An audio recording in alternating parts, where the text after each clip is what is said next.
a six-pack.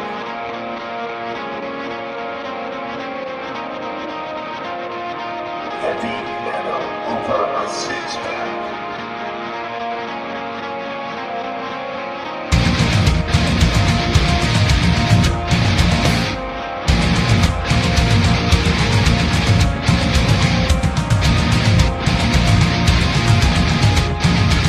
Give me a beer.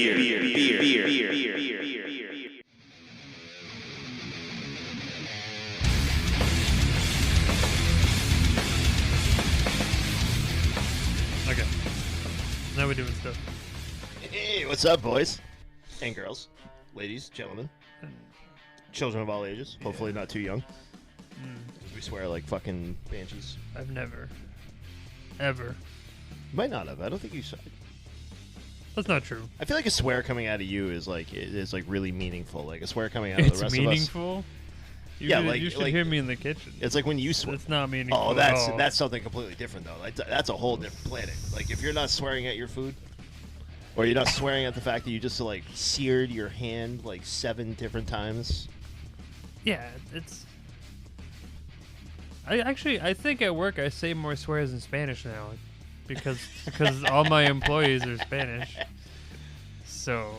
I'm getting close to that actually. I lost like 2 of my guys, and I think all my Really? the Brazilian or like Spanish speaking. It's like I still appreciate all of you. Well, it's funny because I had all Spanish for a while, so like I know enough, and I can at least conduct kitchen conversations to get stuff by. And then we started getting some more like Brazilian, so like you get the Portuguese, and now I'm more confused because it's like another language I have to like separate because it's not the same. It's close, but it's not the same. So like but luckily my sous chef, his wife is Brazilian, so he speaks Portuguese and Spanish. So I'd be like, okay, if I said atrás, do they know that means behind them, or am I going to offend them? Be like, no, they'll get that. I'm like, okay. So I don't like, overstep or understep or whatever. I learned all my Spanish in like 6 days in Punta Cana. It basically taught me how to like order a drink and like get a cigar. Yeah, I can offend people and then ask them what the chicken is. Polo. It's pollo. Wait, sorry. My mother does that, and she's like, "I'll get the polo." I'm like the How shirt, dare you? like the shirt company. How like dare a polo? you? Well, hey guys, welcome back to the Heavy Metal Over Six Pack podcast. It's been a while. How you been? It's been a bit. How have you guys been? How have you guys been, the listeners? Tell us, Please respond. please. Please. Send an email. Fuck you, people. You don't even. This is Like, when's the you last guys time? are the worst. When's the last time you checked the email? It's probably like 4 months of backlog well, emails. it's so mine's mixed in. So I have like an app that has all three. So it's You heavy should- metal, and then my personal, and then my other personal because I have 2. You're a way better man than I am because So- I have to actually log into it to see. Yeah. So I'll get notifications randomly. I believe our buddy John Shoemaker reached out again. Hey, John, I promise I'll get caught up like very soon. It's been a weird summer. It's been over, yeah. Yeah, we've been getting rained and poured on, and And then Leominster was underwater. that was cool. Like cool, like wasn't cool. I was actually coming home from a Boston Red Sox game during that. A game that got rained out. Did you get stuck in that? It was actually a bummer because like we got these really awesome tickets. It was like literally 3 rows back from the field, and the My dog. dugout was like right on the right side, and like it would have been the best tickets I've ever seen in a baseball game. And then we had an hour and a half rain delay, and then they're like, "Yeah, we're not going to play." And then it proceeded to take me 2.5 hours to get home from Boston at 10 o'clock at night because I knew that Route 2 was closed because Yep. of the Leominster flooding. Yeah. So I decided to go further north and avoid Route 2. Okay. But it turns out those towns were basically closed too. Yeah, Because it did everybody get was drunk. getting like flood. Like so all of New England like washed away. The pictures were wild. Like Oh, it's insane. the highway Route 2, like kind of by like where the mall is. Like the pictures, like you see just like the tops of cars. Oh, It was the clowns insane. are actually. It's like I can get through this. And then they're underwater. Like there was It's people like- sitting on the roof of the car. It's like the water was like 10 feet below the freaking bridge. Yeah, because it goes down. It's like a valley. It was. Did you see we have a restaurant called The Fix? Or we did. and I saw a video there. So they have like they're a little bit below like ground level, and then I know they have a basement below that, and the window was blown open, and the water's just like rivering that's itself right. That in. is sub-level. Yeah. So that sucks. But That's not good. the burgers weren't that good. They're expensive as fuck. They did have adult Happy Meals though. That made me happy. Yeah, with the beers and stuff. Yeah, well, And treats. whatever. Speaking of beer, bud. It's time to grab another beer and then talk about it. This is the Heavy Metal Over 6-pack beer. You know, Why do we have it? Let's loosen up a little. you know Let's how I have- know that you got this beer is because it's not October yet. Well, Oktoberfest is not in October, sir. It's true. It's the end of September. Right. Which is basically now. Yeah, but like Americans don't understand that. So Well, that's so fair. If you don't start looking for your Oktoberfest in August, you're fucked up. yeah, no, exactly. Because your brain's like it's October. Why can't they find October? It's like I've been trying to find Oktoberfest. It's like October 18th. Like, dude, you missed Oktoberfest by like 3 weeks. We're on the like winter ale at that point. Yeah, we're getting like New Year's. This actually came from our good friends up in Zero Gravity, Okay. which is in Burlington, Vermont, which is a fabulous brewery. They are probably most known for their, I believe it's the Conehead IPA. They're most known for. It's not my favorite beer from them, Okay. but I know we've done a zero gravity before. I just remember what. yeah, we have. But I saw this in the store, and I was like, I've never seen an Oktoberfest with Zero Gravity. Now, unfortunately, we don't have glasses here, so I like to judge my Oktoberfest by like color, because I think I've been very outspoken about Oktoberfest. Would How you like me to grab glasses? No. Okay. That wasn't the point Good, of this. because I didn't want to. Yeah, we're gonna go by it. Like, it's kind of dark in here. We can't see shit anyway. So this is gonna be a beer for radio. We're not gonna see what it looks like. I'm outspoken against like the Sam Adams and like even Wachusett. I think they're like the Wachusett Oktoberfest I is think kind of uh, it's fine, but it's like it's not like like a true Oktoberfest. It's actually got like a smidge of lightness, but like it still has the malty and like the weird. It's one of those beers that it's actually like it's a fuck up by the brewery. right. And what they do is they pound it with a bunch of spices and like all kinds of like filtration and like stuff like that to kind of take out the bitter, horrible thing that they produced with the shitty change of season. And that's how Oktoberfest was born. And I'm paraphrasing like a little bit, but like that's a very rough history. If you want the real history, just Google it, because we're not history majors here. Oh. But Zero Gravity, never seen it before. I saw a 12-pack. I was like, oh, okay. I bought the 12-pack, so hopefully it's good because we'll have 10 of these after this. Mm-hmm. All right, one sip. We all know what to do. Cheers. Cling. Cling. Let's gingerly touch our tips. Just because Dave's not here.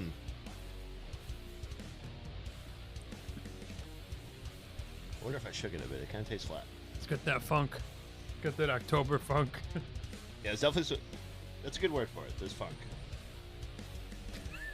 just gonna put that over there.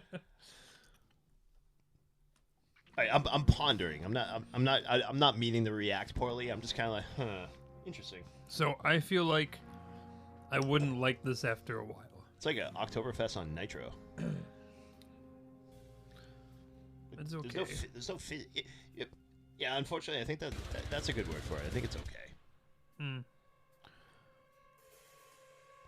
Yeah, bummer Zero Gravity. I'm sorry. Conehead IPA though, like my wife likes it. Really? It's like Conehead IPA is like one of those like she strangely like will drink these IPAs that are like really strong. Really? Like Conehead's it's good, but Yeah. it's like I wouldn't take down like a 4-pack of them in like one sitting. It's too because much. It's just like, whew, need a break.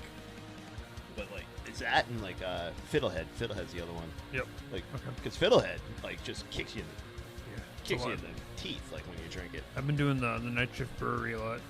It's been my go-to. I've actually like their Whirlpool is really good. I'd like to go there. It's only in Everett. We have one at the mall, the Natick Mall. Yeah. Like Yeah. the Night Shift Brewery actual Company. brand. Yeah, it's right. It's literally right next to Level 99, Okay. which is like a game thing. But Huh. It's right attached to the food court, yeah. Well, Night that's Ship cool. Brewery, yeah. That's cool. I still might want to go to Everett. I wanna go Like to the Texas. legit one. Well, I gotta go there for a wedding. I'm catering a wedding at the Night Ship Brewing Company. God damn. Uh-huh. God damn. You all famous. Trying to be. Yeah, okay, back to the Oktoberfest. No, we Yeah, digressed a fuck the bit here. Oktoberfest. Let's talk about Night Shift. Did Night Shift make an Oktober? I don't know. You know what? I'll tell you what. I'll give it a 3. I'm gonna follow you. It's not my favorite. It's definitely not my favorite Oktoberfest. And Reminds me of the Jack's Abbey one a little bit. See, is the Jack's Abbey one actually? Is it meant to be like a true Oktoberfest, or like is it? They just happen like that's when we. They got weird names for a lot of this stuff, so. Yeah, it's like The the. Framing Hammer. What the hell do they call that one? It was The Copperhead. Copper. Yes. It's like I'd here's have our. to look at it again. It's been so long. It has. I just know I didn't like it. That's the It only has. thing I take. I feel like I haven't drank like 6 months.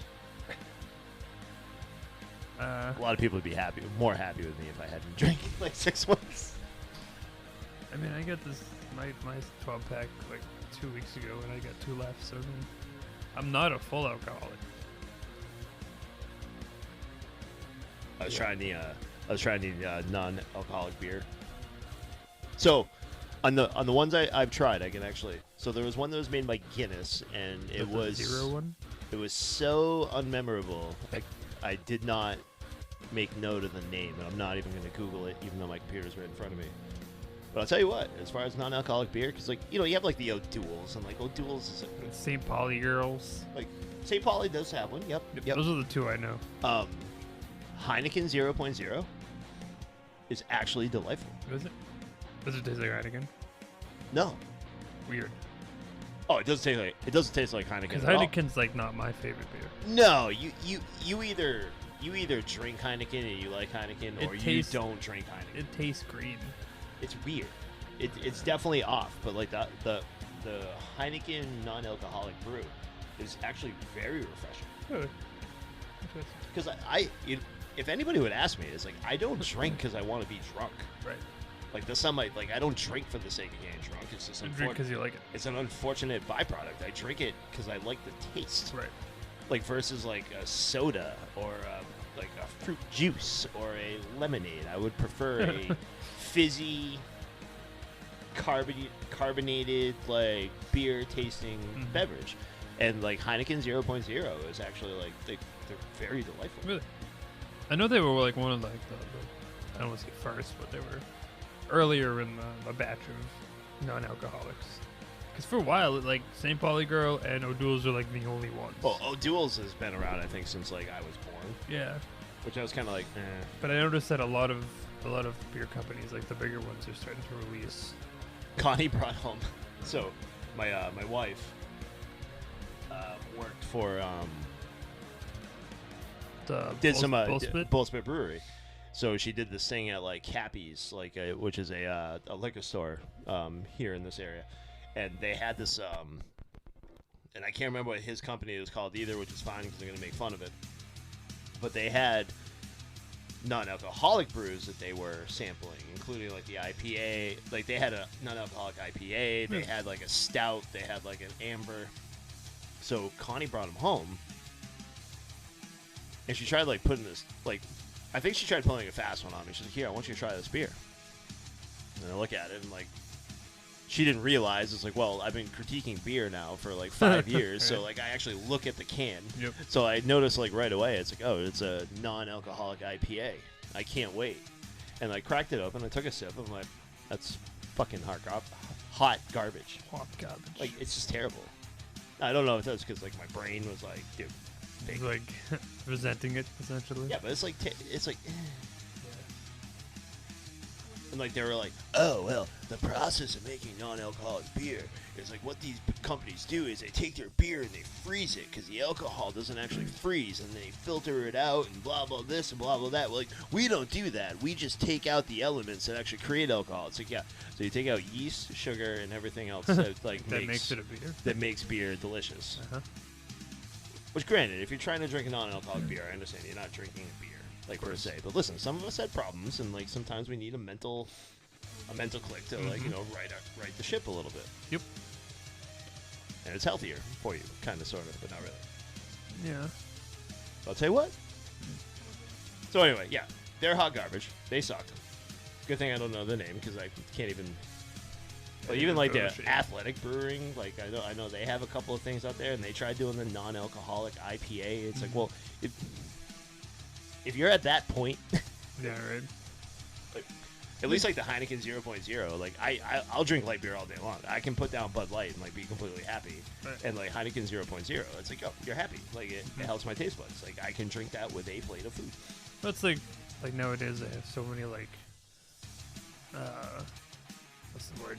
I guess fake meat, for lack of a better term. There's so many different products for, and it's like it gets to the point where it's like, well, for you meat eaters, how close do you want to be eating meat?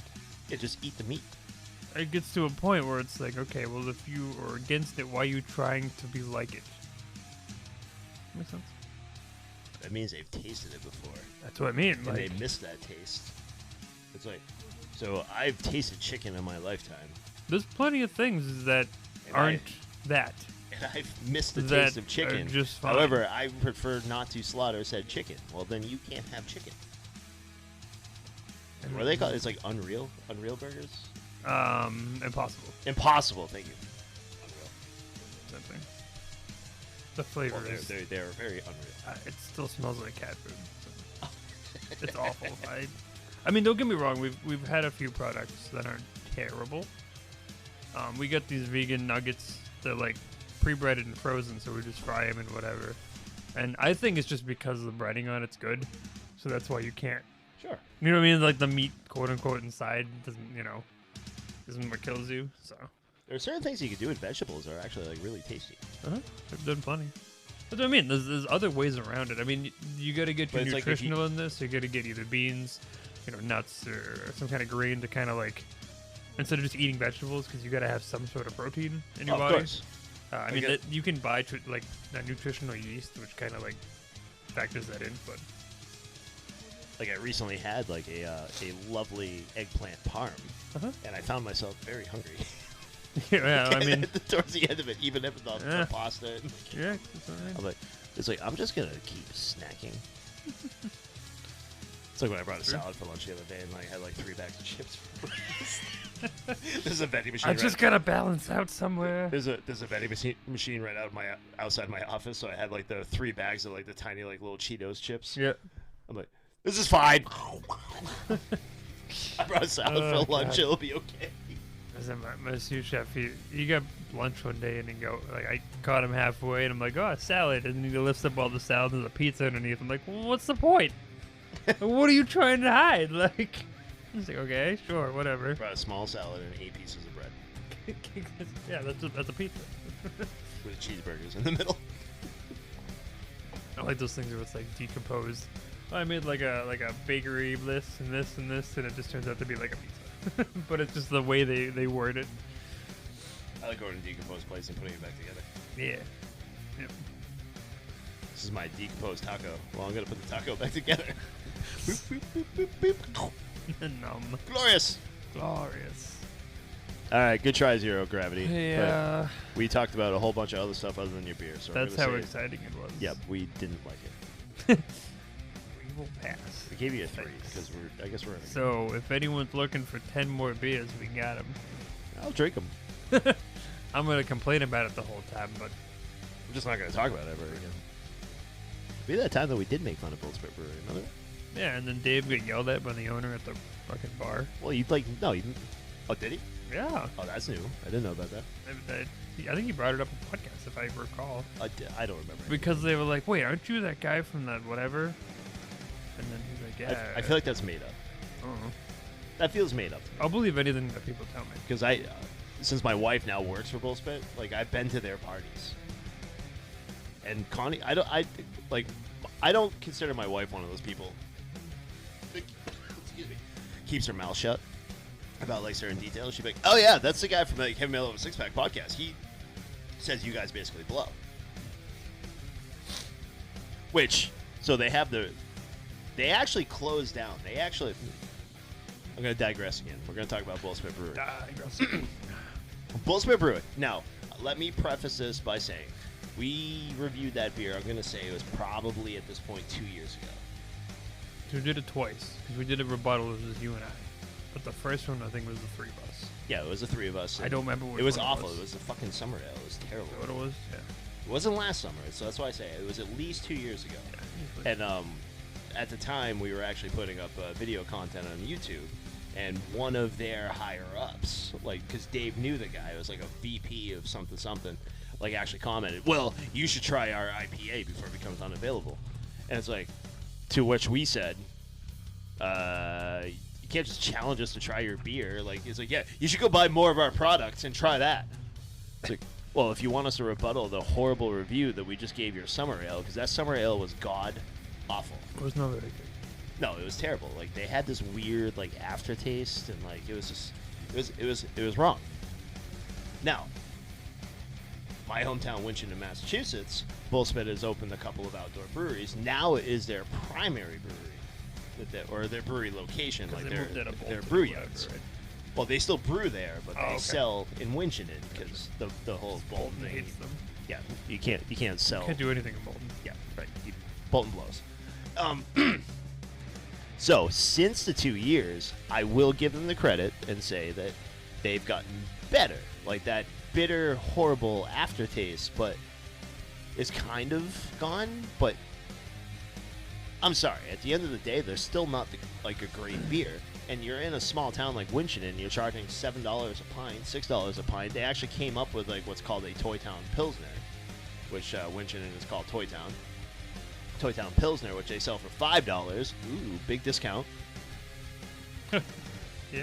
And it's like, it's one of those things that it's fine, but they have this massive space, like this massive brew yard, and they do really good about getting like live entertainment and like stuff like that like in place. Mm-hmm.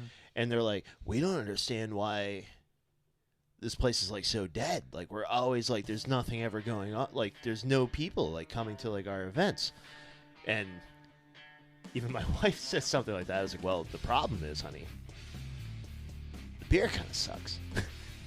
Like, you want to have a brewery in town, you actually have to have a good product that people want to drink, not drink it on necessity. If you have to drink something on necessity, your events better be fucking amazing. Right, Like, you right. need to bring fucking, like, Pitbull. Yeah, exactly. Yeah. If anything. And then people are like, all right, DJ Khaled. like, I'll definitely go because Pitbull's going to be there. And, like, we can watch him, and I'll just suck down a couple of those Toy Town Pilsners. Like, when you got, like, all the local, like, acoustic acts. Nope.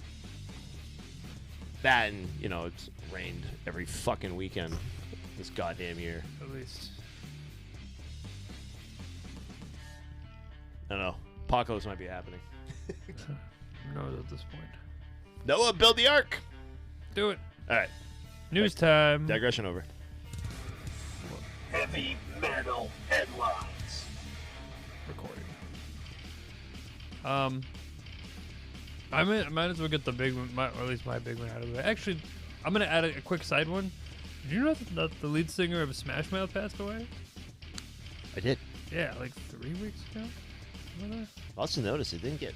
Like, I saw, like, a couple of mentions. It's like. Barely. It's like. No, Well, you know what happened is that Like, Jimmy nobody cared Buffett, about Smash Well, Mouth. Jimmy Buffett died like the same time, Ugh. so that overshadowed. Now he can be an all-star because all shooting stars break the mold. No, it's very sad, though. That's a young It's man, so- too. He's Yeah, like he wasn't. 50 something. He wasn't that old. 52-ish? Yeah. It's too bad. I mean, Jimmy Buffett too. Don't get me wrong. Well, Jimmy Buffett was like 107. Yeah, but he is a cheeseburger in paradise, so He had a pretty good run. yeah. I mean, like I 12, appre- I and like appreci- 600 restaurants. I appreciated all the tributes. Like, what was it? It was like a cheeseburger, like a margarita or something. Yeah, Everybody yeah, like put it on like their bars Yep. to.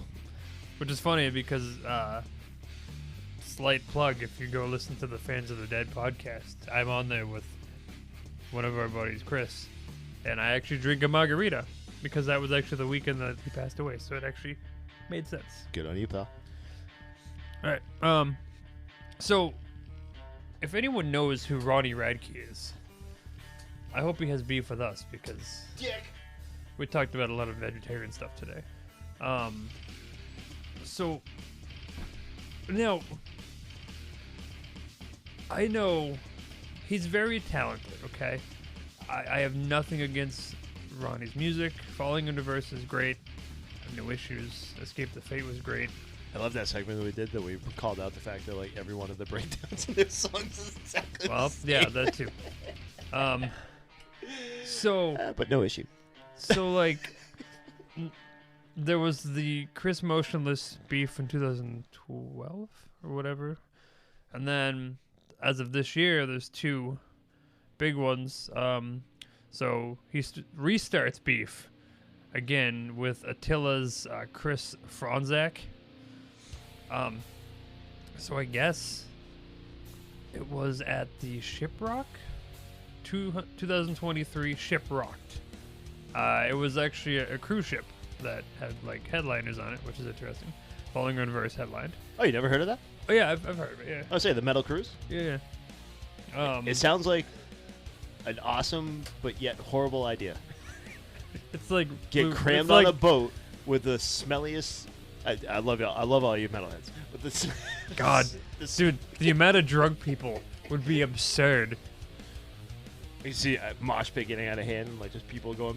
Ooh, off the boat. They have like huge like plexiglass around the whole boat, so I'm nobody. making falls. fun of you guys. I understand it's not what happens. It's almost like being inside like a Palladium club, like the actual stage thing. Like Yeah, you're yeah, inside of like a course. small venue Palladium, like a 5,000 person venue. I understand. I'm just Yep. making fun of you because we're all stinky and gross. Yep. Make fun of myself. I'm one of you. I'm one of you. So I guess during this, so Ronnie yelled out, "Fuck you, Franz, you're a fucking poser." So I guess it says that. So this is from, Franz. He said, "So this grown man is still buggered about something I said in a song 10 years ago, which is why it's reignited. And the best part is he couldn't even say it to my face," Franz added. He said, "I was asleep while they were on stage." Power move. In a comment reply on Radkey's official TikTok, said, "Why didn't you say something when I was in front of you? Lol." And then Franz posted a response video saying, "Because I don't even know what the fuck you said. I just woke up the next morning and someone came up to me and said, Ronnie Radke called you out on stage or something." Said, "I wasn't even fucking there." Replying to that, Radke posted his own video where he began, "Bro, the very next day at the casino, you walked in and you looked like a giant bird. You had a giant white coat on with feathers." And then went to claim that he stared down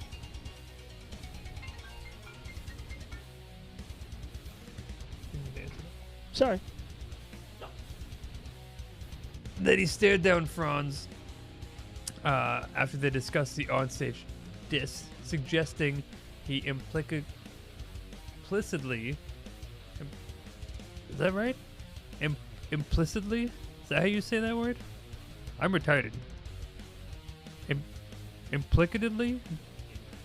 Right? Is that implicit? Okay.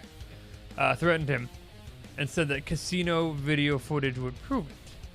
And then Franz then duetted that video with a clip of him wearing the coat in question and defending the fashion choice. And then Ronnie claimed that there's no camera footage, which is kind of weird, given the fact that I can see it right here. Whatever. So another point of contention between the two is lyrics, as indicated above.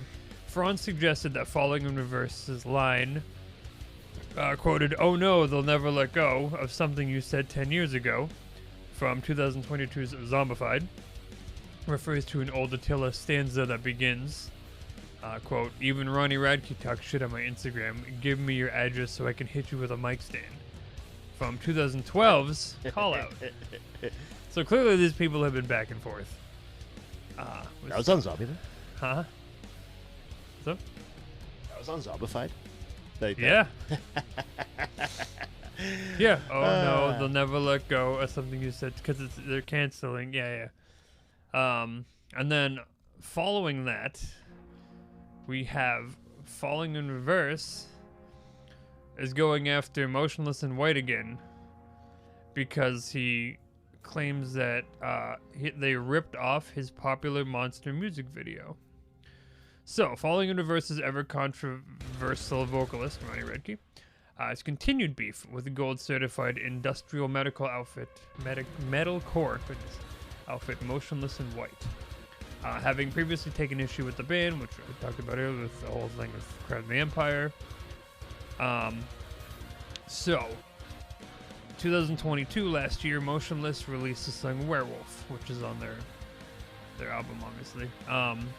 And he feels that it has similarities to his band's 2019 music video of the single Popular Monster. He holds the belief that the video for Werewolf essentially ripped off elements of the Falling in Reverse clip. Claiming to have heard as much from people that worked on the video as well. Are you looking it up? Yeah, I just want to. I want to actually see the imaging because I want to see like just like a dark room and like some fogginess and like. Yeah. It's worth noting that director Jensen Noen helmed both of the. So the same director did both the videos. Maybe only had one of these. So when fans criticized Radke for not being the only band to make a video about werewolves, this is Radke's reply. Quote, bro, it's the timing. Of course people have done this. Popular Monster I turned into a werewolf. They went to the video director and I used because of my video. I know this for a fact because I was told by people that worked on it. They asked to be turned into a werewolf. And the video director said, I already did that with Ronnie. And they said that they still want to proceed. I feel like that's not a thing. But whatever. It's not about it being done 30 years ago. It's about the circumstance. The movie style, tour ad mats, it's everything. I'm not the first to do anything, but my ideas come from a real place. I'm not hating, man. It's just disheartening. I understand coincidences may happen, but this ain't that cause. All right, I already have a rebuttal. It's an RIP. Rebuttal away. So, Falling in Reverse, he turns into a werewolf and like there's a bunch of dead people, but he's in a courtroom. Motionless in White is in a fucking graveyard. Like the Motionless in White one actually makes like a little bit of a sense. The song's called Werewolf. Well, that's what I'm saying. Like, oh, you can't be like a supernatural being in a different setting. It's like, what the hell are we talking Well, about? that's what people are saying. What are we talking about, right? So, somebody. So what I just read, okay? Somebody actually replied to this. I don't. Ex Mortis, Dad had Aramat. I don't know who that is. Yes, because nobody else can make a metal song about werewolves. Now that Falling in Reverse did one. Right, like. See, when I put the two videos side by side, I was like literally expecting to see like the same exact scenery, the setting, like fog, lights, like the whole thing. Like one's like in a graveyard, the other one's like literally in a courtroom.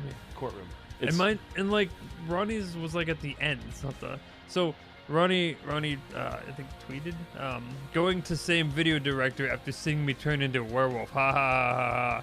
And someone responded with, "Bruh, imagine being so obsessed. You didn't do anything groundbreaking. How dare you want to turn into a werewolf for a song called Werewolf?" Yeah, so. And then I guess I can kind of read this. This is his last thing. So he opened up further on the matter. Okay. You know what I think it is? I think it's the fact that people don't acknowledge the inspiration. Like they see something. Okay, I'm not illiterate, but this is how he writes, so if it sounds weird, it's because it's how it's written. Like they see something doing good and try to do it, but pretend like they got it from somewhere else because they don't want to come off like they're jacking a current thing. For me, I mention my inspirations in my music, Like it's so obvious I grew up listening to Eminem and loved horror movies and Batman, etc. You can hear my Eminem inspiration in my rapping. I literally say it in my songs.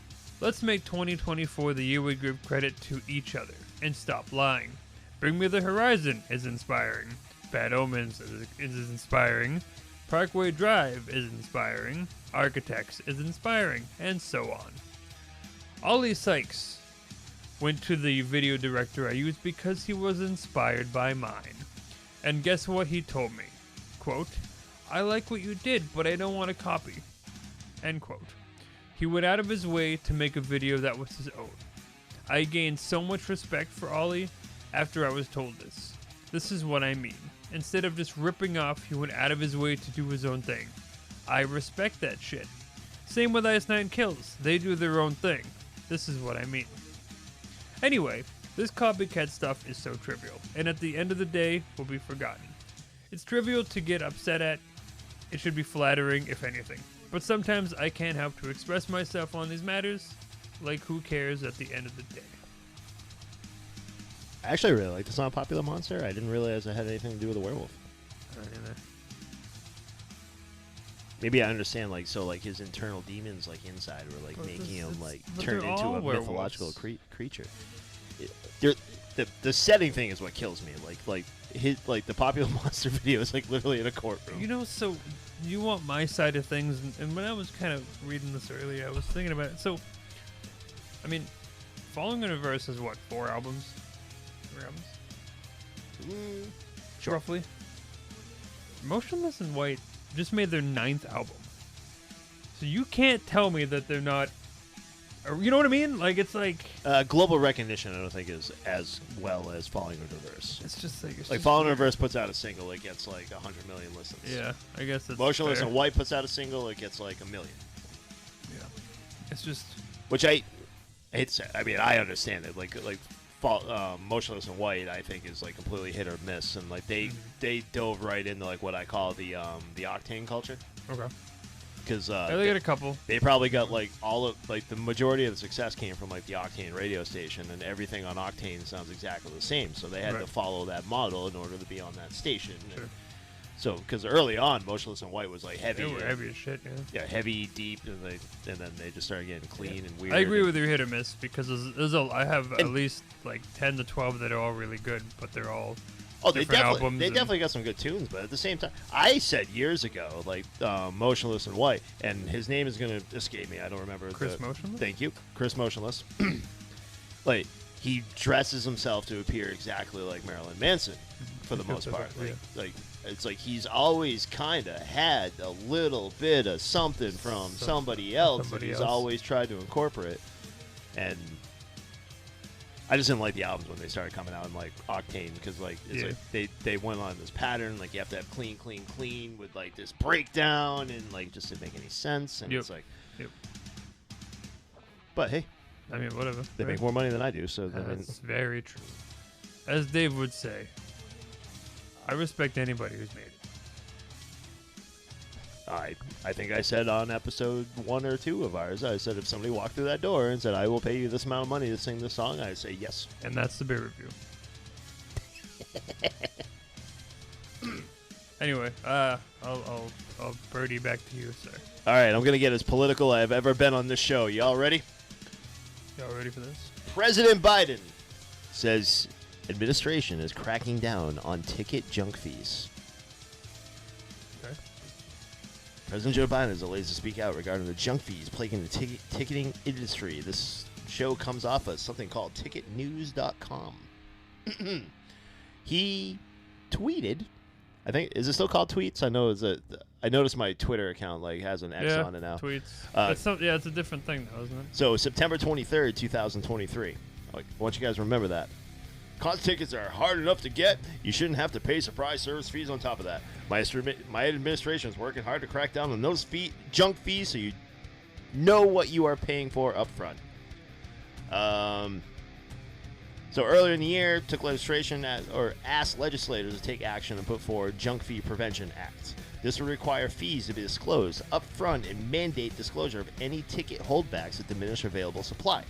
According to the White House, studies have found that consumers pay an upward of 20% extra when the actual price of product is not disclosed, which all of us are probably concert-going people. We have all tried to purchase something through Ticketmaster. They say it's $35 a ticket, but then it magically becomes $68 a piece. Very strange. Ticket sites were warned that all-in pricing should become the norm, and while some now include a way to see the fees up front, others have implemented a toggle to allow prospective ticket buyers to view prices with fees before the checkout process. However, depending on the site, it's not always easy accessible and certainly easy to overlook. Blah, blah, blah, blah, blah, blah, blah. I'm going to skip a couple paragraphs here. Biden's concerns followed uproar, and this is what started it, in the ticketing industry after the Taylor Swift Ticketmaster fiasco, which sparked an investigation by the Department of Justice into the merger of Ticketmaster and its parent company Live Nation. Fans have repeatedly faced woes regarding high tickets and the required use of Live Nation's infamous verified fan program, causing chaos while trying to purchase tickets to acts like Olivia Rodrigo. I don't even know who the fuck that is. So what's interesting is, like, this whole thing that the government was trying to put in place was also I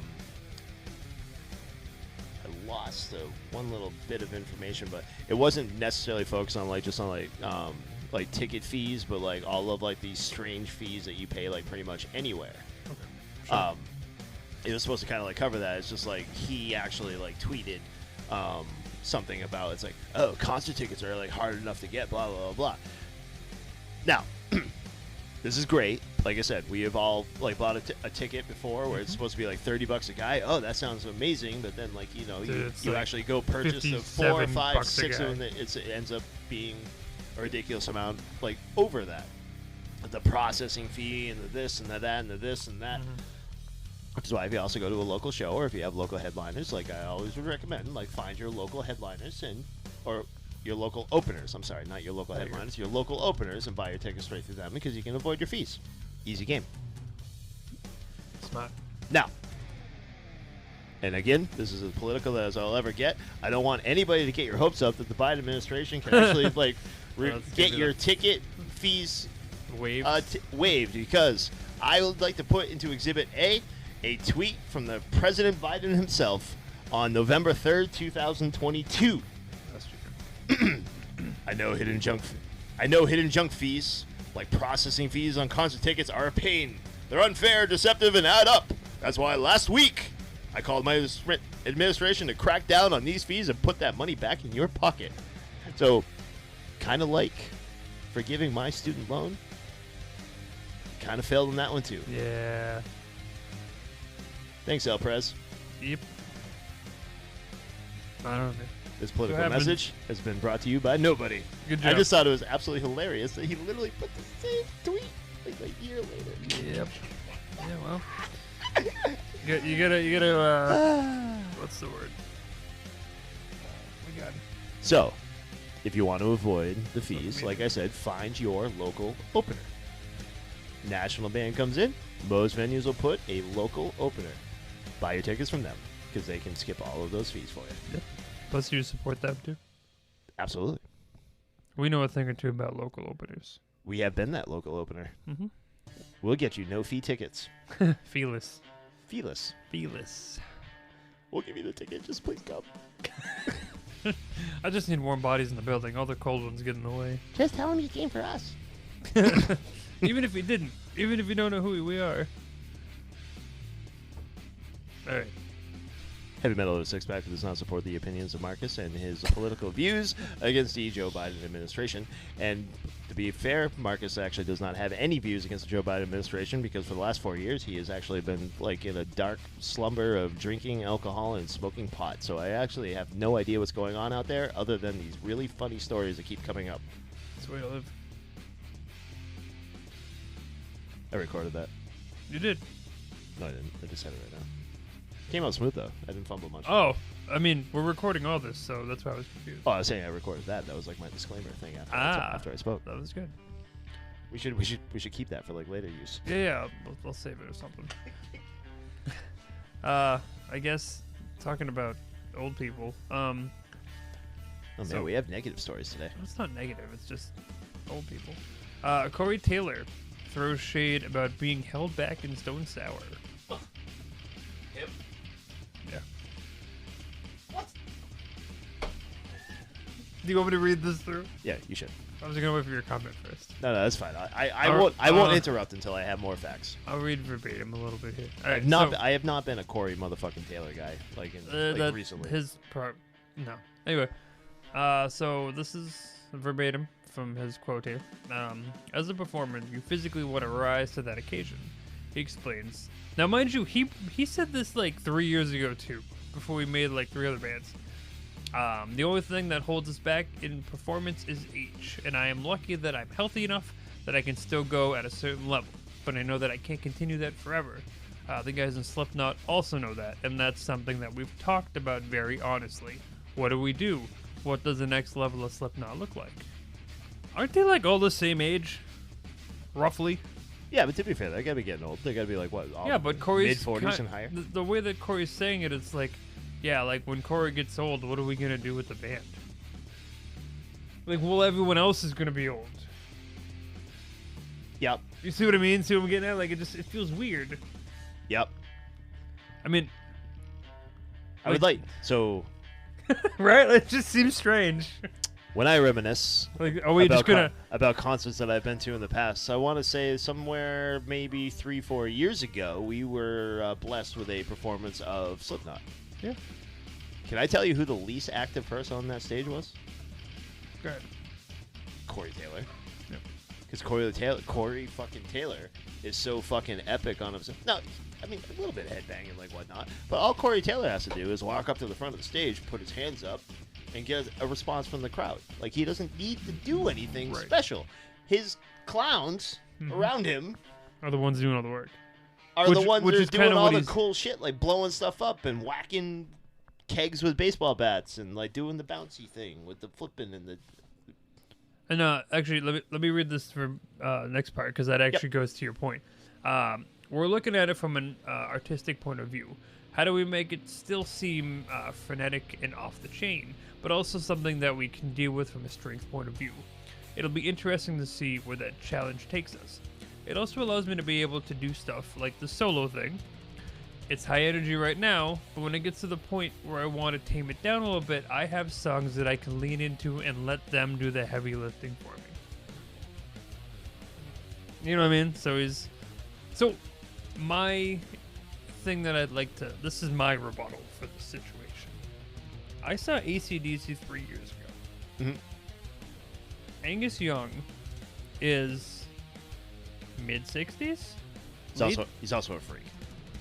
That man did the entire solo while running around Gillette Stadium. On one foot. Like, he ran the entire... It's a stadium. It's a good size. Stairs. Have you ever tried to run Incline. straight across like a football field? That sucks. He did the whole around. So, like, Corey, you tell me, Mr. Superstar. Just saying. So let's get to the part where Stone Sour holds him back. Okay, alright. So, this is probably the closest to the real me as a performer that I've been in my whole career. Because obviously, with Slipknot, it's really one side of the genre. With Stone Sour, I was being held back because of certain people in the band. But with this, there are no limitations. I think he's talking about his solo project. And I can do music, carte blanche? Carte blanche. There. I'm not French. As far as genre goes and performance goes, I have a band that can play anything, which is just criminal. It's really, really cool. I'm just really fortunate to be in the place where I am right now. He basically just said the guys of Stone Sour kind of fucking blow. In so many words. There's more to this, too. Okay. Oh, super. Well, it says, well, he doesn't go so far as to tell us who these certain people are. Which, it can't be Jim Root because, well, Jim Root's in, I mean, he's not there anymore, but he's also in Slipknot, so. It absolutely. He's in Slipknot. It absolutely can be Jim Root, though. Yeah, I guess. This isn't the first time he's put Stone Sour on blast in a similar way. In an interview with Paste about putting Stone Sour on hiatus to do solo music, he claimed, when Stone Sour first started, not only was I playing guitar constantly, but I was also the lead guitarist and main writer. Honestly, one of the reasons why I am very adamant about starting my solo thing is that there was a weird misconception around who was writing for what band. Maybe this is where my ego comes into play, but I felt like I wasn't getting the credit for the things I was actually writing. Oh, Corey Taylor wasn't writing fucking Stone Sour music. Are you on fucking drugs? It's your first fucking band, you fucking clown. I used to like this guy. I know, it's Like, sad. I idolize this dude. Like, he is so far up his own ass right now. Like, his hand is, like, way the fuck up there and making his mouth move. Last thing here, with Stone Sour, it was fairly obvious. But there were a lot of songs that I wrote that people thought guitarist Jim Root or Josh Rand wrote. How dare they? That wasn't the case at all. And then with Slipknot, there was a lot of stuff that either wouldn't have been written without me, or that I wrote that other people gave themselves credit for. As someone who takes great pride in sitting down and creating something from nothing, just my imagination, that's stuck in my craw. How dare this fucker? All this clown did. So he starts Stone Sour, and then he goes and joins Slipknot. Like, Slipknot was like the heavy, Stone Sour was like the moderately heavy, but like lighter side. And then he started to combine his fucking worlds, and then like Slipknot ends up turning into like another fucking version of Stone Sour. Yep. Jim Root doesn't want to do either one of them because it's like, dude, none of these are heavy anymore because like we're all melodic and fucking pretty. And now he's pissed. You mean to tell me anybody with a Corey Taylor frontman, any band with a Corey Taylor frontman, was saying, "Oh, Corey Taylor didn't write that song. I wrote that song. Wait and Bleed is about my daughter." But it's that's weird. But okay, so from I guess maybe just my point of view, so like in the songs that we've written, like okay, we have our guitarist and he writes the guitar part. Awesome. But then I write the drums and you write the lyrics and you know, Zach writes the bit. So like, do you really write the whole thing? Well, we're special. And I've always My been mother adamant. tells me that too. I've always been adamant that like if you are in like a group setting and like 4 or 5 people, like there's going to be a collaboration at one point from like everybody's point of view because like everybody has something kind of play. Now I understand that there are really gifted artists out there, and we've had some on the show before where they've done all the writing, Right. all of the performance, Sure. all of the instrumentation, and they just need people to like play along and like et cetera, et cetera. That's all fine and dandy, but I mean. But the projects that I've always been a part of, and I've always been adamant, because I never wanted to deal with situations like this. I Right. didn't want any kind of thing where it's like, well, I just needed to make it clear I wrote that song. Yeah, like does it fucking matter, bro? It's like, yeah. What do you want, a fucking it's like, cookie? you wrote that song. I don't actually like it anymore. Like, It's I'm just- not I don't know, gonna. man. It just seems weird. It's a weird What a take on. Dick article. Like you have a band like Slipknot, who's like multi-platinum, like probably makes a lot of money, and you're You are concerned that gods well, amongst men. and you're concerned that like, well, maybe they didn't think I wrote that one. Nobody thinks that. Nobody cares. Nobody cares. Everybody in the metal world for the last 20 years, if something was to come up, somebody runs to Corey Taylor to ask what Corey Taylor fucking thinks. So the Yeah. the idea that we think that Corey Taylor might not have had a hand in the writing, let's just say Clown did write something.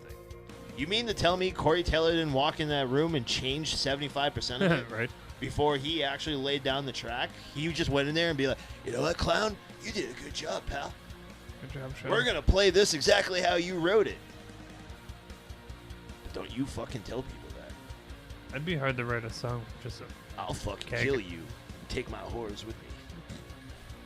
Yeah, it's an interesting thing.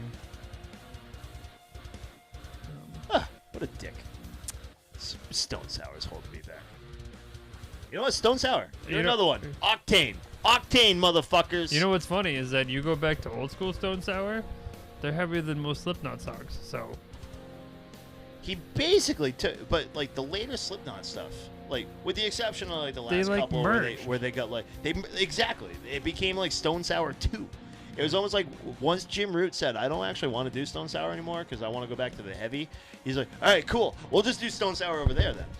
Because I still have Stone Sour songs I need to get That's out. very strange. It's a weird thing.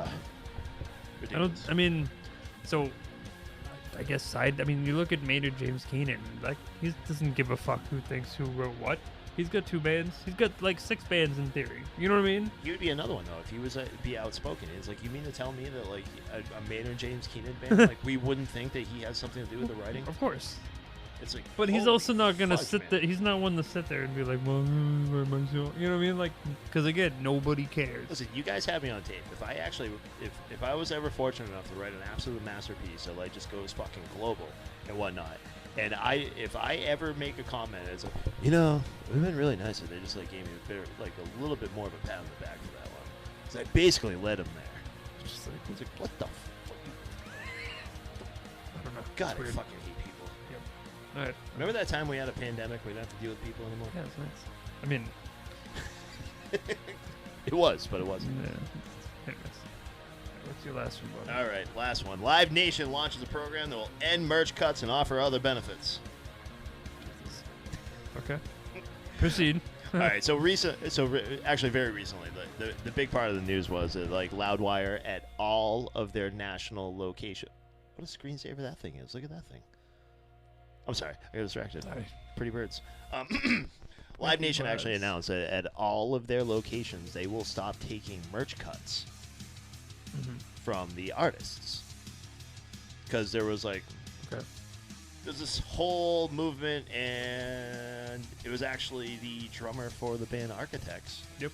that tried to assemble the bands and say we should actually just go on strike and not play live until they stop taking merch cuts, Okay. Yeah. because the cost of touring and a the lot. cost of travel, like, and especially now in like this day and age, it's like you're getting fucking Dick from all angles. yeah, you're getting butt raped from the fucking the streaming compensation, and then Right. you're like, so Live Nation says, yep, no problem. We're going to take care of you. So, what benefits does the On the Road Again program offer?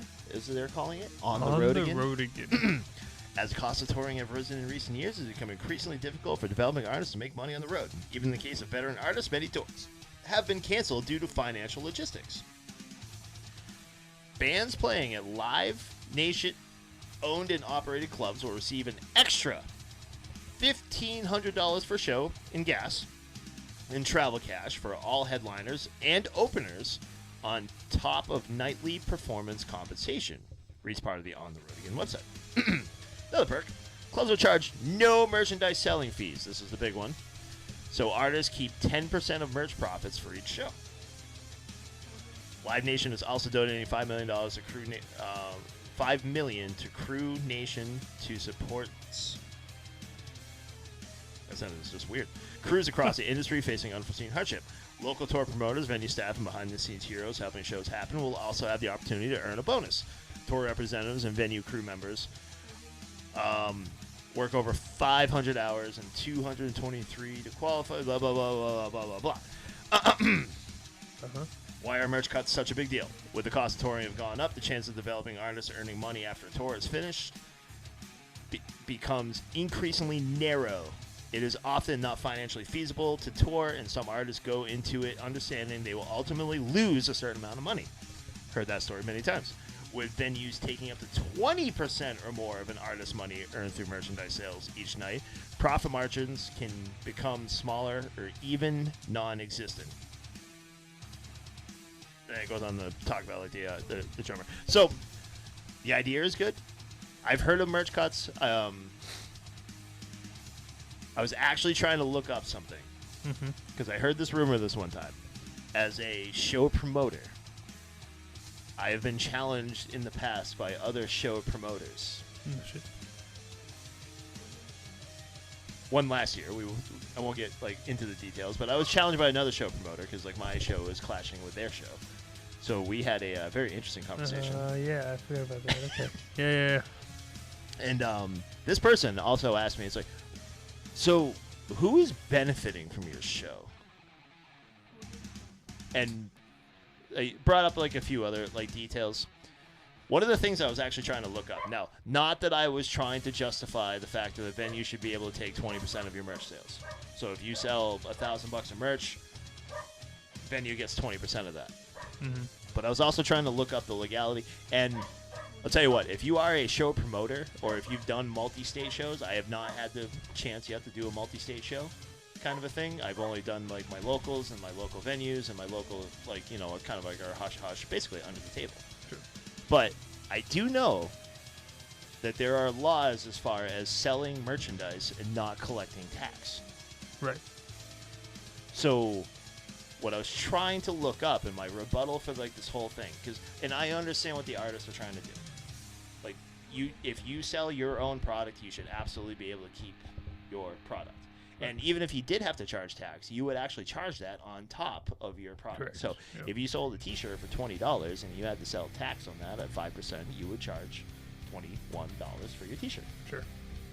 Easy game. Right. Like, Exactly. it's very easy to figure out. Like, Math. you're not going to eat the tax costs. You're going to charge that to your consumer kind of a thing. Right. Exactly. But what I was trying to verify, and like I actually worked really hard to try to verify this because like I know there's a couple of details. I'm trying to figure out who's actually responsible for the product being sold in their venue. Is it the promoter's responsibility? Is it the venue's responsibility? Or is it indeed the individual artist's responsibility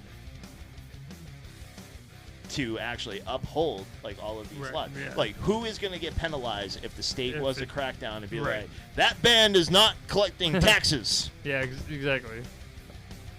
Not that I'm trying to defend. I'm actually just trying to give a alternate perspective and kind of devil's advocacy. Right. So I present this. So Live Nation is going to waive that. But y'all better start getting responsible because I'm gonna say that somebody's not getting their cash. Right. No. Exactly. When somebody doesn't get their cash, guess what? They come after it. It's true. It's very true. Again, HMOA6PACK@gmail.com. If you're actually a promoter in like a multi-state show, I would actually love to hear the actual answer to that. Right. Exactly. Yeah. How Because do you- again, how do you I have work been around challenged it? before. It's like, oh, so are your bands selling things at your show?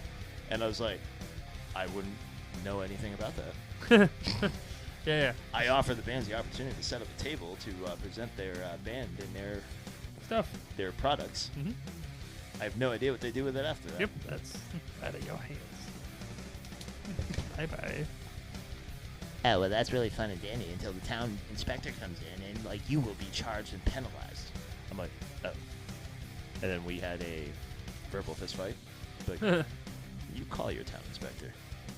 Still not let you set up your Christmas decorations, bitch. Because it's stupid. It's a holiday-themed show!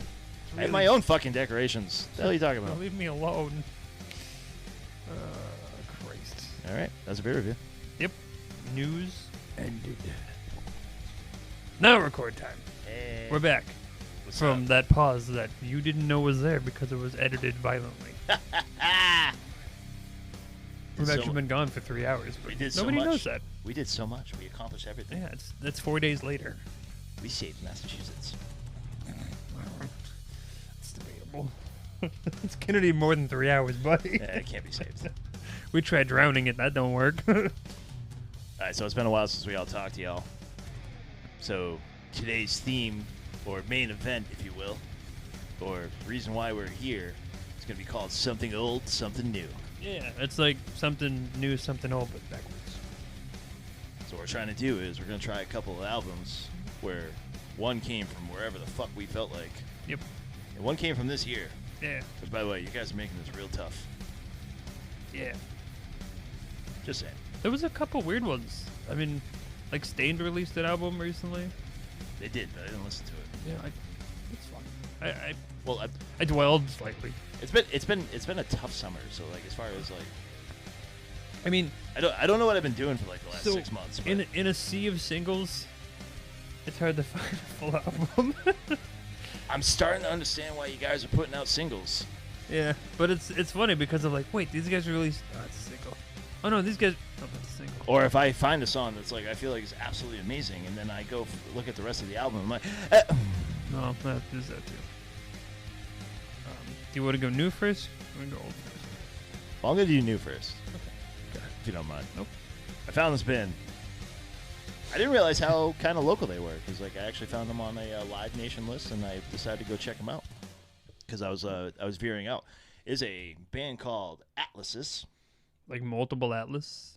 I that's how I read that.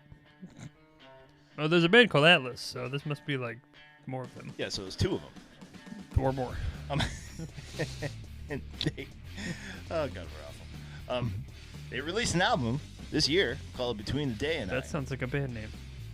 It's like a horsey. Seabiscuit. Also a band name. Is there a band called Seabiscuit? I hope not. That's a soggy biscuit. All right, so all joking aside, here's what I found cool about them. So they are. Oh my god, I'm so unprepared. Where did my information go? This is a Finnish band. So they're done? They are. Finish. That was for all the dads out there. You're welcome. They had a couple of adjectives that they described their music. So like this is what pleased me about this album.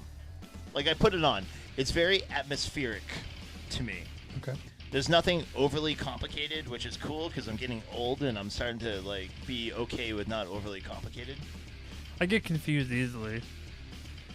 Now, I don't have the greatest ear necessarily for like drumming, other than I work with one of the industry's finest on a relatively regular basis. My counterpart here, Mr. Anthony. Oh, I don't know about that, but that's fine. But trying to give you a compliment. but I can hear his kick drum. The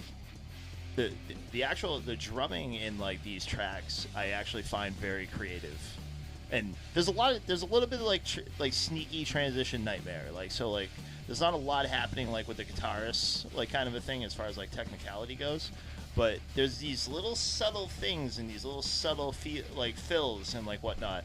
It's for what like listening in the it's groovy. It's got that progressive vibe to it. like listening in the car, like really, like it's what really caught my attention. Mm-hmm. It's got the Ginger vibe. Like Ginger's got that like jazz kind of groove. It's catchy. The metal screaming is on par with where it's supposed to be.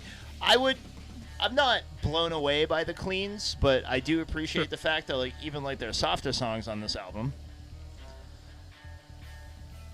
As an example, Save Room. Save Room starts at a very slow feel, like very slow, like kind of, and like about like 2 minutes or so into the song, I was kind of like, all right, what are we doing here? And then like that even picked up and like became like heavy at the end. And I'm like, oh, okay. So like we're not just 6-minute song. That's a long one. Yeah, there was a lot of pretty. Oh, the last song, seven, some change.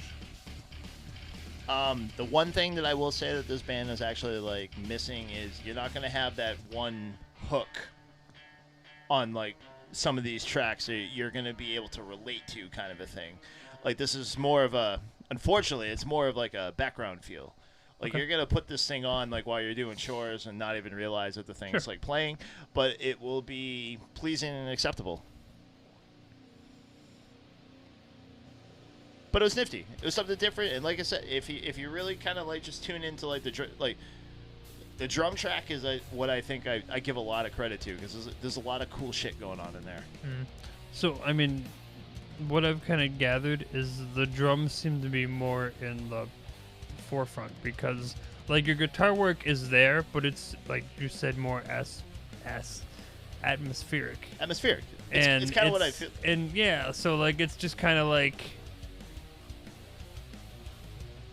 the guitars don't stand out per se. No. They just fill the back. Right. Like it's like they're tones. Yeah. Like they're playing tones. Like there's a lot of open chords like with tones they over got some it. bendies kind of and thing. stuff, yeah. Which I can get into Pinch as long harmonies. as there's like a structure behind it. Like so I mean the bass and the drum combination is like really good in this band. It keeps it interesting, because like it would have had the opportunity to get real boring. Yeah, that happens sometimes. All right. But no, these guys are cool, and like it was kind of Are they a relatively new band? out of my wheel. Well, they had prior release was 2020.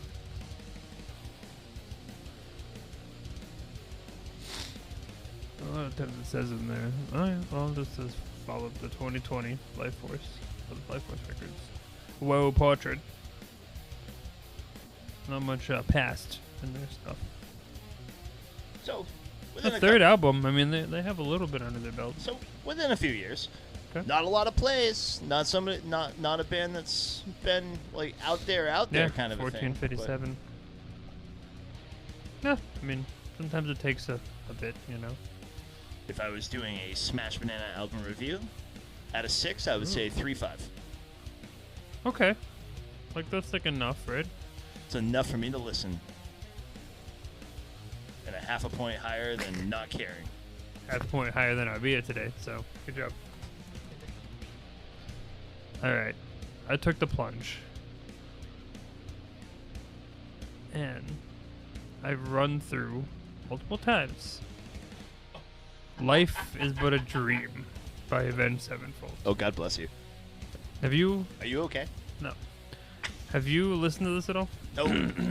So, not since the sampling that we did the last time we recorded an episode, which was last year. All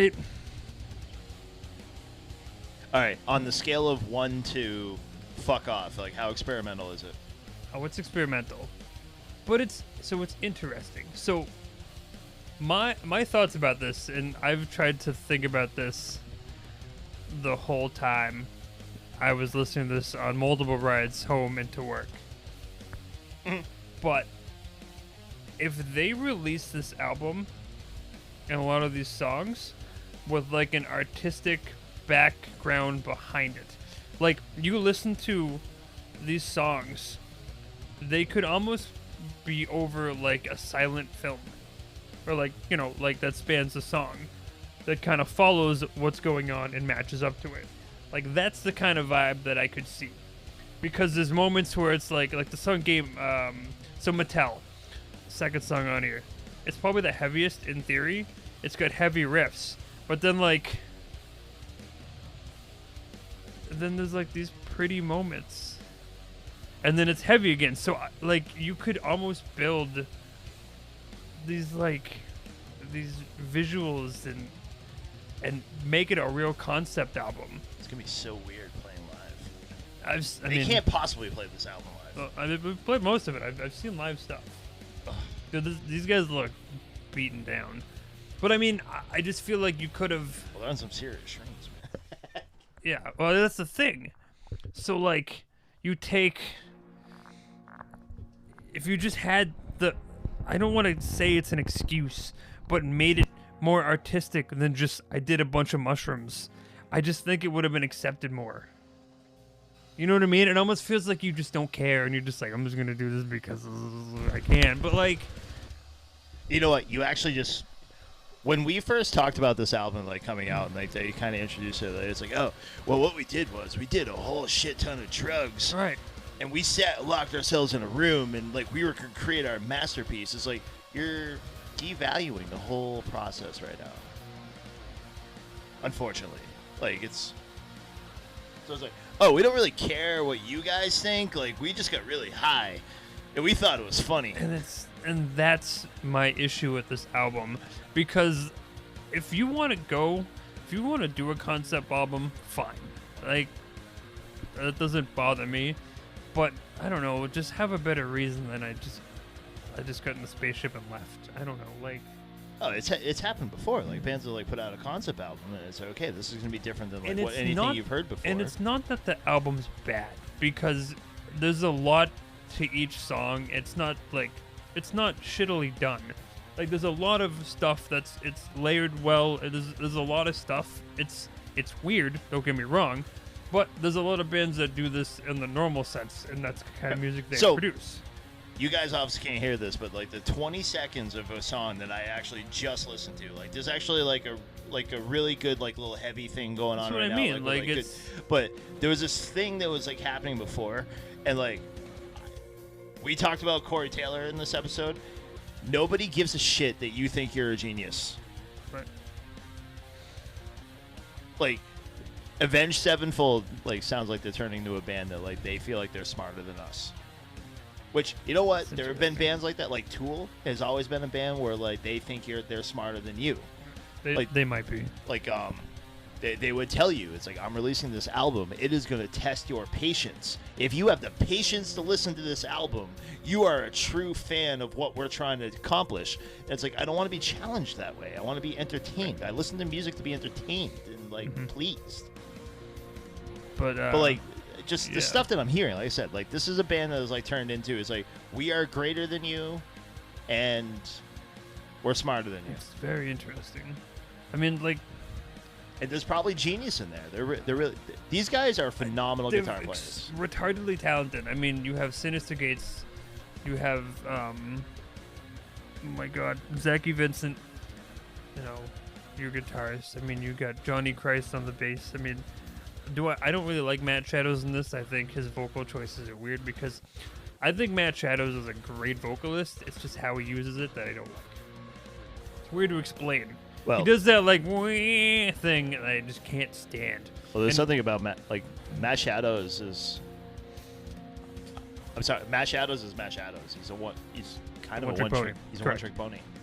And I mean, and the thing that still drives me crazy. I mean, they use him well in this because the drumming style is extremely progressive in Transition Nightmare, but I mean, you have the drummer to. Oh my God. Elevate. Nope, incorrect. Punk band. Bad Religion. Bad Religion. Thank you. Who's phenomenal, and it's just, you know, it's weird. Then he got high. Then he got Then he high. got high. Then he got high. I mean, some of the songs on here, like "Beautiful Morning," for some reason, this song starts louder than it should. It scared the fuck out of me. I mean, it's called "Beautiful Morning," so maybe that's the point. Like, you know, wake up, loud music. Like some of these songs sound like B-sides to some of Avenged Sevenfold albums, but then they just go. But this "Beautiful Morning" song, I ran this through GarageBand with a metronome. It's not on time. The transitions are fucking brutal. Like, you'll follow it, and then all of a sudden,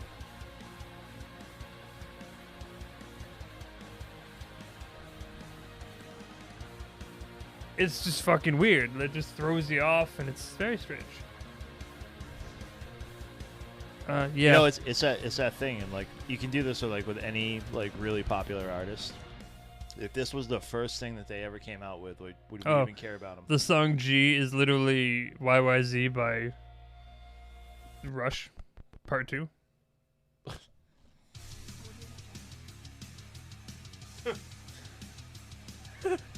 And then, is it Ordinary? This sounds like that Firefly song by whatever that band is. It's like about like a roller skating rink in like the What the 70s. I don't. It's insane. The song Ordinary. But then, top it all off, here's 4.5 minutes with the last track. Life is but a dream. All it is not working. All it is a piano solo. To the whole. It's not working because I have bad connection. But It's all right. it's literally I understand where you're literally going a with this, piano. and it just hurts my soul because like I go back to it's like they think they're smarter than us. it's weird. We're geniuses. You guys are gonna listen to this and buy it. It's interesting. One of those tracks is probably like on their top played songs on the fucking Spotify thing right now. Tell you right now. I'd hope not. Nope. That's too bad. Unfortunately, Hail to the King is still their number one hit song, and that makes me very sad. It's not that bad. It's not anywhere good as. It's not this piano the solo? The four below it. The four below it are 11,000 times better than Hail to the King. But Well, Simple Minds. I guess. So. But yeah, I mean, That's fucking weird, man. It's weird. That's brutal. I mean, if you want to smash bananas, it's not that I hated it. Give it a grape. Give it a grape. I'd prefer grapes over bananas, to be quite honest with you. I mean, you know what? I'll give it. If you smash a grape, you do get a. We could switch to smashed grapes. We could get a glass of wine for the. Oh God. Yeah, I got a fruit crusher. Fun fact. that's cool. I was thinking cider and wine. Oh. I think I don't need this orange anymore. No, it's But now big it's thing. a juicer, That's right? like Isn't that the same yeah, thing? it's like a big thing. It's got like a thing, and you put a plate under it, and pour it in the thing. Yeah, it's like a thing. Got it. I wish I had a thing. You can borrow it. I guess I'll probably use it once. And I never guess- open it again. story of my fucking life. That's my wife. Stop buying gadgets. You only use them once. pretty and much, Never use pretty them much. again. I mean, I guess I'll give it. I don't. It's not like again. It's not that I. It's not my taste of music, and it's not that it's bad. It's not a metal album. It's No. not even an Avenged Sevenfold album. It's them being a bunch of cockbags. I guess I'll give it like a 2. I'm not gonna hate on it. It's a green fucking banana, bro. Yeah. But I mean, if you like that thing, go for it. I won't shit on it. It's just it's different and it's weird. I got better things to shit on. Like my neighbor's yard if their dog keeps shitting in mine. All right, so those are something new. Yeah, that came out this year. Yeah, we have to do better. All right, Can't do much worse. I learned something. What'd All you right, learn? all right, throw this in there. So, in this defiance. I'm just gonna say, Marcus, I didn't pick. And oh, this defiance. I didn't pick a certain album because I thought you were gonna pick this album, but I thought for sure you were gonna pick the In Flames album. I feel like I already covered it this year. Did you? I feel like I did. I don't remember. My memory is bad. We but haven't done this in like 4 months. I understand. so- I feel like we covered the In Flames album. I also suffer from CRS. So. Yep. So, for our purposes, go ahead and skip the intro, and just go right to waiting. But I would have listened. Why is the intro longer than the first song? And the second song? Well, that's like the thing. Like there's not a lot going on with the intro. It's a lot of mood music. So there's a this couple. tree? Funny you say that. This sounds like tree. So like the something old, something new kind of a thing. I decided to go all the way back to 1997. Now back in the day, like my life was basically like I was like one of those skater dudes that like listened to like metal and punk, and I was never a wicked hardcore guy. But there was like this evolution of hardcore that happened like when they started to go straight edge Okay. that I found very aesthetically pleasing. And something really funny happened like when I re-looked up this album, because this album in my opinion is the greatest hardcore album probably ever in a band that's not overly well known. It's a band called Strife. Okay. That I've heard it. I'm pretty sure I've heard of that before. When I looked up this band, when I looked up this album, though, a playlist came on my Spotify, and it said classic hardcore. And I was like, what? Is that a thing? Sure is, buddy. Classic fucking hardcore? It sure Is that a is. thing? Uh huh. But this is why this is fun. So waiting, and probably more importantly, like the third track on this album is a song called "Force of Change," Okay. which, so it's not overly loud, it's not overly complicated, but it's fast, it's quick, and it's fun. Nothing wrong with that. And it's got good energy, and I could listen to this album like track 1 to track finale and just ride around on a skateboard and start cruising fucking ramps and like hitting fucking rails and smoking weed even though they're straight edge. Yeah, let me. Although I did Yeah, learn, yeah. like sometimes the straight edge guys, like they'll do a little bit of the puff and like maybe they're just sober, which I would tell some of the straight edge people, like based on their mosh pits, like you should probably chill out, like just probably a smidge. Yep. But I've never had a reason to talk about Strife and like my early childhood and like actually like bring this up. But In This Defiance is probably like was one of my favorite albums from the 90s. Okay. Like if we had play counts like back then, like 25 cents a play or whatever they used to get, I probably made these people rich. Okay.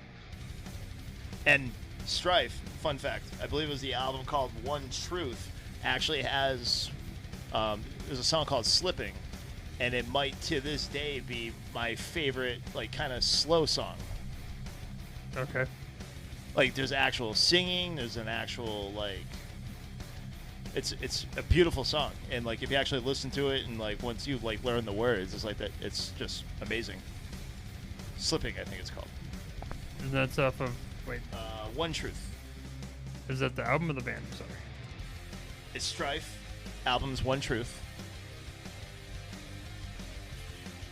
So many. How is it?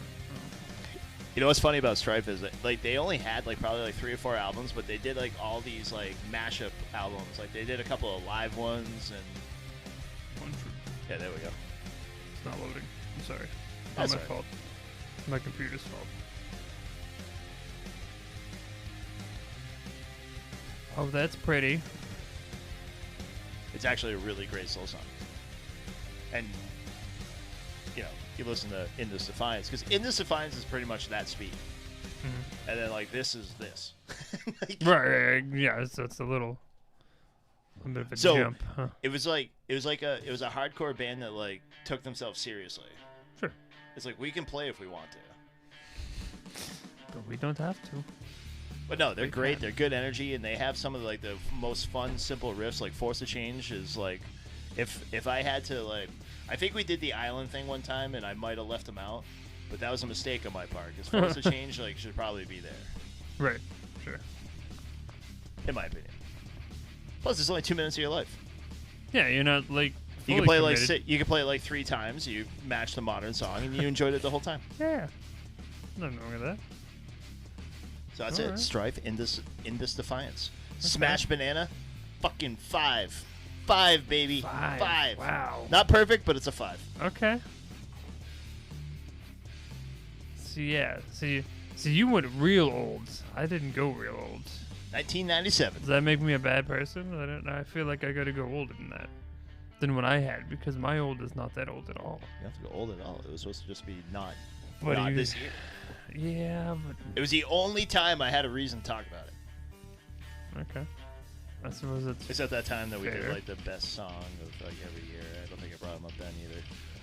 I mean, they're a little more. What's the word? Off the beaten path. Yeah, that's a good way to put it. Thing is I feel like a lot of the my older stuff that I used to listen to, I've already talked about. So like, does that make any sense? Yeah, that's what I'm saying. And man. that I never talked about Strife before. Like Mhm. Strife. Because I mean, there's plenty of albums that that I could go old with, but it's all like stuff that people have already heard and they know enough about that I don't need to bring it back into. Other than that, or Asylum of the Human Predator by Hell Within, Ooh, who is a local. no shit, no. Interesting. That's Okay. actually that's a great. What a good album. I almost did the first Smash Mouth album, but I've already reviewed it, and nobody wants to hear me do that again because that would be sick.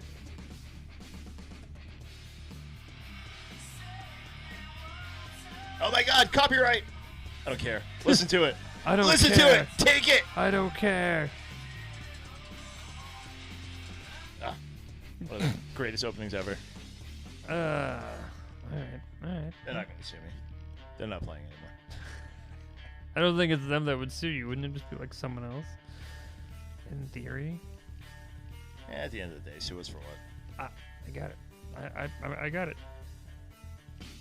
But Are it's not a metal band. Are you changing? Nope. You're changing, aren't I'm you? not changing. How dare you? I feel bad. How dare you? Why do you feel bad? I feel like. I found a reason to talk about my boys. Yeah, that's cool. Boys That- are cool to talk about. That was kind of weird. I was like just like riding around on a skateboard. I found a skateboard. wasn't one of those longboards. Longboards are weird. Yeah, we didn't have longboards back in the day, kids. We had skateboards. Yeah. We used to hit stuff with them, like curbs and Like the things you're not supposed to. cars, Yeah. trucks, buses. Alright. Nope. Ross. See, my brain. I found one. You ready for this? I see you deflected. I didn't deflect. I rerouted like my fucking GPS. Okay. Rerouting. Can I digress for one quick second? Go ahead. I'll make it real quick. So, years ago, when GPS first became a thing, like you actually had to buy the thing, and like it was like a little cube. We're in Florida, and my father was driving the car, and he thought rerouting was a good thing. Oh no, that's It's like, no, Dad, you're That's- supposed to look at the that's picture. bad. Like when it tells you to turn right, you're supposed to make that right. So when you go straight, it says rerouting. It's like, oh, I thought rerouting was like just it, like. nope. That means you missed your stop. And it was like, that was the stupidest thing I think I've ever heard anybody say. Why the fuck would rerouting be good? We're trying to get to a certain location. Yeah. What's funny is we had two cars following each other, and the other one's like trying to call. It's like, where are you going? The GPS wanted to go that way. Yeah. So it was an issue. That's but, fun. All right. Fun digression fun. over. All right. So I'm not rerouting. This is what I picked before anything. You can't tell me any differently. I'm gonna take credit for it. Anyway, so this actually works. This works nicely because Marcus's background is more on the punk side of things. I was a weird kid. I mean, so I didn't. Stripe the gyroscope. Well, it's the thing. Like, I didn't start with heavy music. I started. I mean, like, I grew up with, like, I'm not gonna call it. It's kind of punk, but not really. But you know, like that emo scene. Like that's the scene I grew up with. Like, and then you know, like Bullet and stuff like that. So it was never like heavy. Like it was just metalcore was kind of like the jive of things. But even before I got into that, you know, like Green Day and shit, like Smash Mouth, the old Smash Mouth. You know, those are more of my thing. So I came across this band called Amber Pacific. As starting as a drummer, the drum work in this is some of like the best that I've heard, and especially back then, it was such like a different take for me. Because I mean, if you want an example, these guys are very similar to kind of like Red Jumpsuit Apparatus, I guess, a Blink-ish kind of thing, right? Is that kind of the vibe you get out of it? Mm-hmm. They're not heavy by any means, which is weird because the song "Falling Away" it literally starts off with like a breakdown, and this is "Falling Away" was the first one I heard, and again the drums, it's all very good. The whole album, the album that I have here is called "The Possibility and the Promise," 2008, so it was quite a while ago. Again, the whole album's great. It's fast, it's catchy, it's got a bunch of hooks in it. Yeah, I mean, Ocean 11, baby. Their one good song. Ocean 11? Or that was the song. What was the band? Shit. I'm sorry. No, Ocean 11. What? No. You're thinking of the guys with the fiddles, right? I might have had a stroke there. Ocean Avenue? Ocean, thank you. Yeah. Thank you. Blights and Sound, Yellow Card. Yes. Yes. Yeah, I suppose it's a similar band too. Sorry, I didn't mean to. But yeah, I mean, if you want some of that genre of stuff with some of the best drumming and most creative drumming, this would be. It's funny because it almost feels like it doesn't fit sometimes because it's so complicated and a lot of it. Yeah, but drummers back then were like in this especially in this style, were like we're so good. Yeah. They basically what made the music because. Yep. Like let's call it what it is. I mean, the guitarist is just playing like a little bit of a power chord and Yep. like a couple like muted like strum, and then you just have like some squeaky dude like doing some vocals. Man, that's Oddly enough, I did a little research on because I like to see where people go now, and he's actually the drummer for Scott Stapp at the moment, which is super weird and random. But yeah, fun fact: Creed might be coming back. Oh, I heard that. Yeah. That's interesting. I didn't know they played the Super Bowl one year. That was new to me. At the Super Bowl? I'm pretty sure. They were at a halftime show. It was weird. So like a side thing? I don't recall. Maybe. I don't either. I've watched a lot of Super Bowls But in I've my but life. I've seen. I was watching. I was like, did they have that A thing? lot of Super Bowls in my life. I I don't mean, know. There was no connection to the video, so I could have don't been know. like when did Creed start? Like Uh, it would have had to be like in the 90s. yeah. It would have been like 98, 99. something like that. Yeah.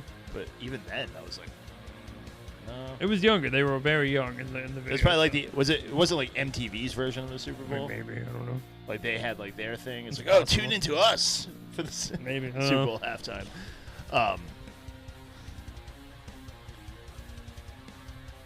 I definitely hear you. Like the drummer and rhythm section in this music are the most talented people in these bands. Because like almost like you're kind of like your caretakers, like your guitarists. So you're just like kind of like your hold the phone people. Yeah. They're just keep it going. They're just out there to like fill the song and like bounce around and Yep. look exciting. Which I used to appreciate that back then too, because like I didn't need anything overly complicated. But at the same time, I mean, I could go like half a day on this stuff, and then I'd be like old school, like In Flames, like, Right. Yeah. Exactly. or they had like 8 guitarists. Yep. I mean, I'd probably match you on the 5 for this album. It all depends what the weed was telling me that day. That too. All right, so that is something old, something new. We talked a hell of a lot longer than I thought we were gonna get this out of this. this album makes me think of RuneScape, which is weird. Way back when. All right, one quick self-promoting commercial. If you are a Massachusetts, New Hampshire, New England resident, December 12th, we will have the 3rd annual Holy Effin' Metal holiday party. You're looking at me weird. Continue. Last year was 2. Because year 1, it was... Well, the 12th this year is a Tuesday. Is a Tuesday. December 2nd is the Christmas show that you told me. Did I say 12th? Yeah. Okay, well, I'm apparently... I want to make sure that I'm gonna be. I don't recall saying a date yet, but that's fine. Yeah. December 2nd. There we go. 2 Saturday. That makes more sense. I'm like 12th is Tuesday. All right, it's only an The Eagles Hall, matinee? but you know what? It's the best fucking Eagles Hall in the effing world because it's got a cool ass stage, a great room, and we can fit like 500 people in there. And we have some old friends like actually come to hang out with us. Like the guys in Moon Tomb are gonna play. Our wicked old friends who are actually back together playing music. I saw it, not in person, but I saw pictures. Like they're back live. Frenemy is coming back, and we're gonna do something a little bit different this year. Instead of just doing all original acts, we are bringing New England's absolute best tribute to System of a Down, just to make everybody like all happy. And then Pralium will be there, and Fate of the Damned. It's gonna be a fucking crazy Be fun. Be a good night, time. and it's all in support. Dave is not with us this evening, but it's all in support of the Minus 22 Foundation. Check our social medias for information very soon. Yep. That's it. Cool. Aside from that, we are the only place that you can get your national, international, local beer reviews and music and a whole bunch of other nonsense and digressions like nobody would believe. Dave still does that way better than both of us. He's very good at And that. He is. That's why we hired him. Impressive. We gotta record that so I can just throw that in randomly. That's more fun if we try to. Cattywampously attack Oh, it we from should all do angles. We have to we have to change our outro track to stop saying Podomatic because we haven't been Podomatic for We like. can do that too. Yeah. Probably. That's probably important. That's fine. Whatever. Legalities, schmegalities. Yeah. We're not paying for them anymore, so who cares? Shay. Well, But anyway, we appreciate you. We hope you appreciate us.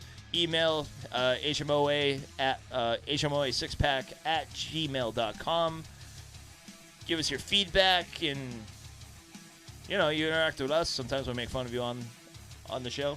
Follow us on the Yep. social medias. Yep.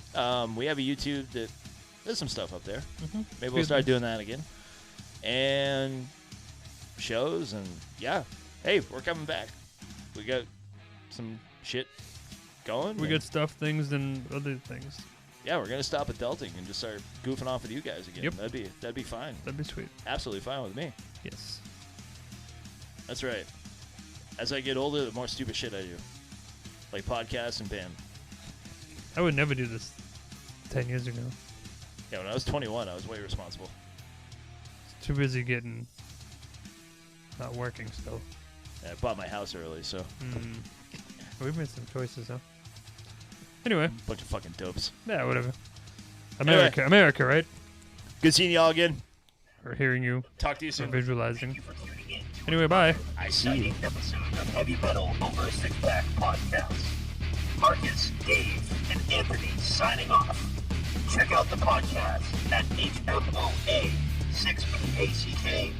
hmoa6pack.podomatic.net. Email hmoa6pack@gmail.com. Like and follow us on Facebook, Instagram, and Twitter. Thank you for listening. We'll see you next time.